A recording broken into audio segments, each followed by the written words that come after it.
tout le monde, j'espère que vous allez bien pour cette fin d'année qui approche. Alors aujourd'hui la vidéo c'est encore sur la valise Icarsoft CR Max. Là on est sur une 308 avec une boîte BVMP, commande au volant avec ce guide vitesse. Voilà.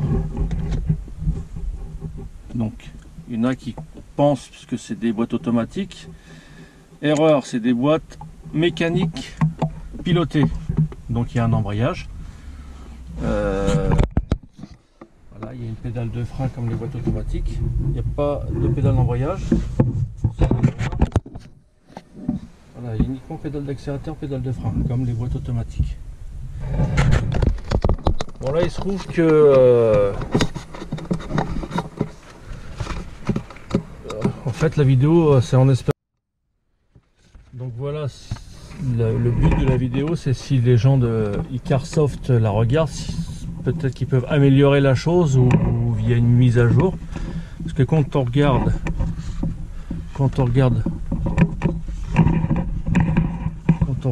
sur la jaquette, on voit où c'est que j'ai vu. Voilà, on a bien pour la boîte de vitesse. Alors on ne sait pas si c'est une boîte pour les boîtes automatiques ou mécaniques, enfin pilotées je veux dire, parce que là du coup pour le coup on va aller dessus.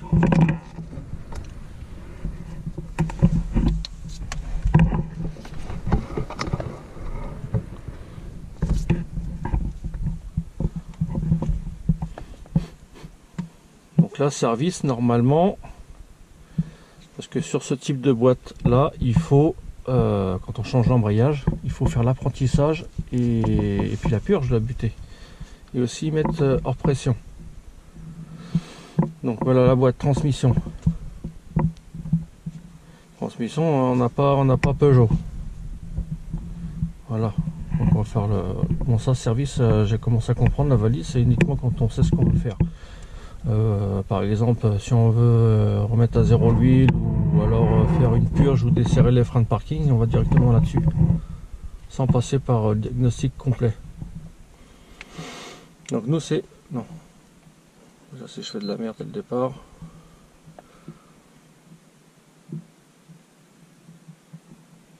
Nous c'est Peugeot.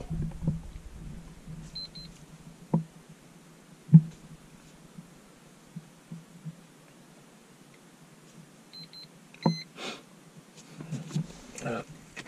Si je mets pas le contact, donc on va essayer de faire par recherche du véhicule. Bon, ça le prend pas. On va faire un test rapide. Donc voilà, il nous demande, malgré le numéro de châssis, il nous demande quand même. Donc nous c'est 9HZ et c'est un calculateur Bosch EDC16 C34 je crois. Donc 9HZ.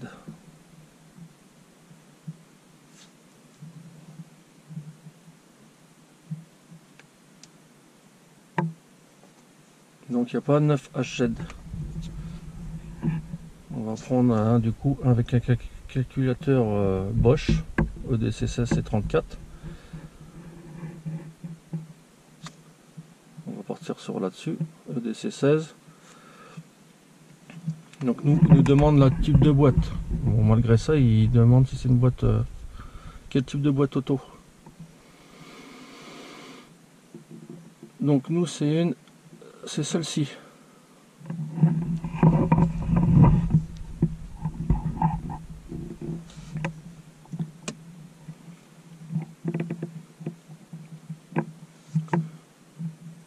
Donc boîte automatique, on a deux défauts. Elle n'a pas fini.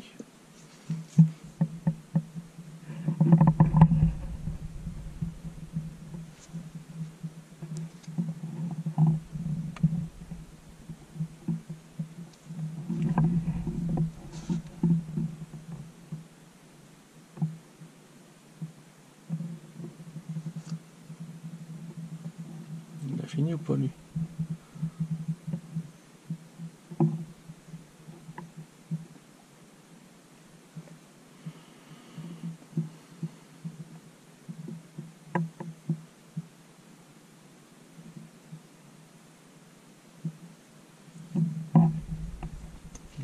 apparemment ça a planté.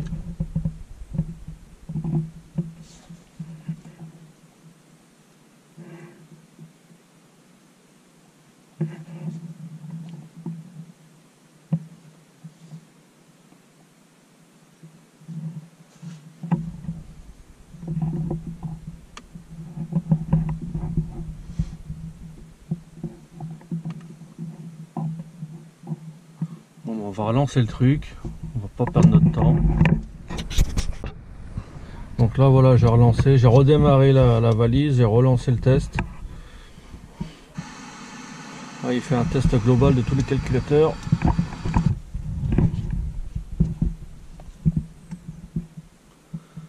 Donc la boîte de vitesse, voilà, il nous dit que c'est une boîte automatique alors que c'est une boîte mécanique, pilotée.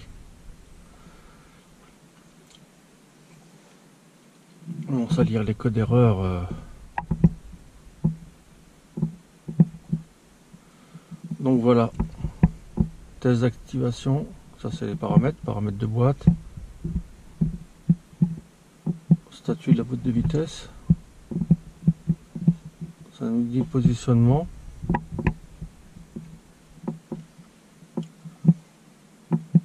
Là, donc c'est avec les paramètres du moteur et de la boîte. Paramètres de la boîte de vitesse.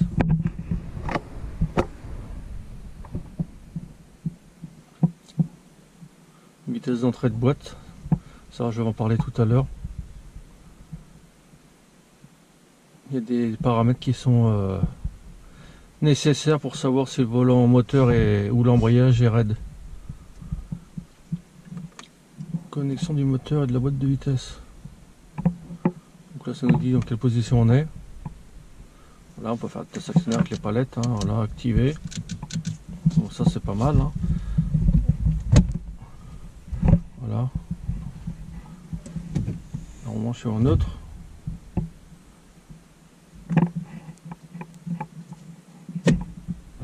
Là je suis en marche arrière. Je repasse en neutre. Bon, tout ça pour dire que eh ben, quand on change un embrayage là-dessus, il faut faire un apprentissage de boîte et on n'a pas. Test d'activation, on peut juste faire les tests actionneurs, donc passer, ouvrir, fermer l'embrayage et puis engager les vitesses. Voilà, si on passe la marche arrière par exemple. Voilà, ça a enclenché. Voilà, c'est des tests actionneurs. Et c'est dommage, il n'y a pas il faudrait qu'ils rajoutent avec une mise à jour la fonction pour faire les apprentissages de boîte et de l'embrayage. Donc voilà, c'est dommage. Donc si les gens de Icarsoft y regardent, s'ils pouvaient, parce que c'est quand même une valise semi-pro quand même. Hein.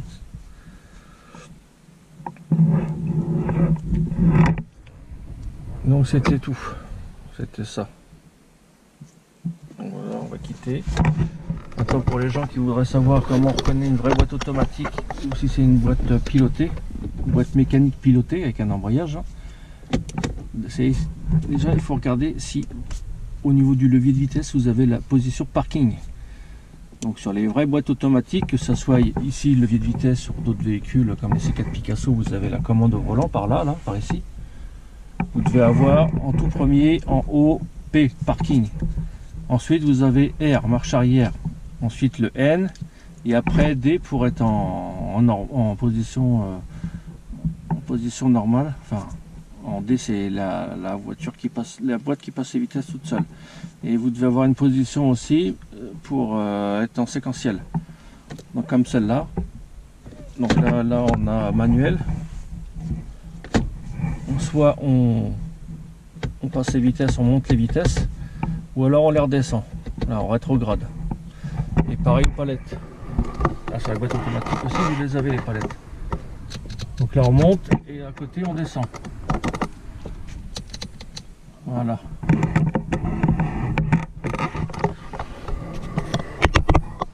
Et donc on va aller faire un petit tour en dessous. Pour voir, pour ceux qui savent, normalement avec déjà le levier de vitesse on sait si on a une vraie boîte auto ou pas. À partir du moment où vous avez le P, parking, c'est une vraie boîte automatique. Si c'est comme là, vous avez juste R, N et puis auto et après manuel, c'est une boîte mécanique, pilotée avec un embrayage. Donc là voilà la boîte de vitesse. Donc là c'est une boîte de vitesse mécanique.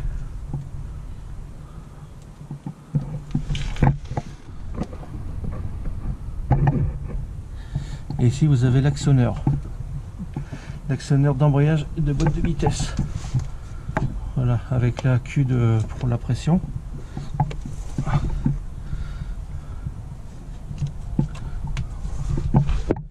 Ensuite, là c'est la haute pression qui va alimenter la butée hydraulique, le tuyau là, vous voyez. Ici vous avez les capteurs, les différents capteurs. Là aussi, là vous avez le réservoir d'huile.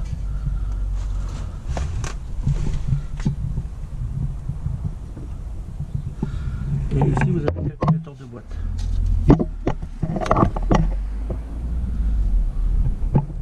Voilà, ici c'est le calculateur de boîte.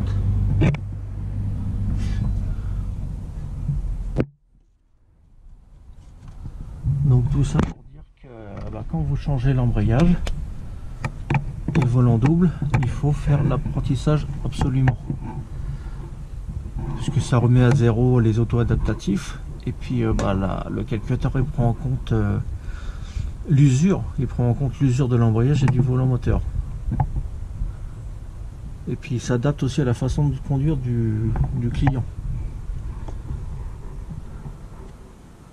Donc là voilà, pour cette partie là. Voilà, et aussi pour ceux qui sont intéressés sur les boîtes auto, quand vous retirez les transmissions, l'huile elle coule pas. Contrairement aux boîtes méca où il faut vidanger la boîte pour retirer les transmissions, les cardans.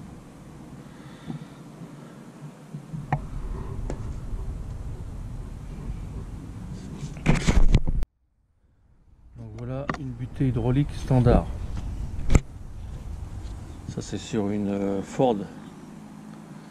Voilà, ça se présente comme ça la butée hydraulique, elle est dans la boîte, donc il faut déposer la boîte pour les changer, cette butée là. Et sur les butées hydrauliques des boîtes BVMP, à ce niveau là vous avez un capteur. Là vous avez un capteur pour savoir dans quelle position se trouve la butée, si elle est rentrée ou si elle est sortie.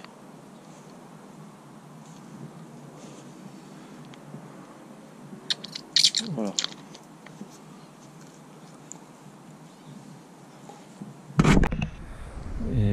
Et donc vous avez cette partie là qui sort de la boîte de vitesse pour pouvoir ici purger. Et ici c'est l'arrivée du liquide, c'est du liquide de frein qui vient de la pédale, donc de l'émetteur. La butée hydraulique ça s'appelle le récepteur puisque c'est elle qui reçoit et la pédale elle émet.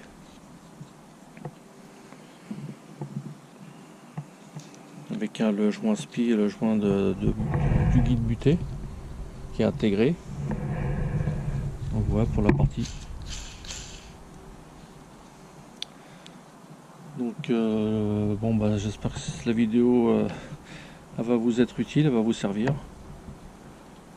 Et je vous souhaite à tous de bonnes fêtes de fin d'année. Je voulais aussi m'excuser pour la dernière vidéo sur la valise CR Max, elle était floue, donc je m'en excuse. Sur ce, passez de bonnes fêtes.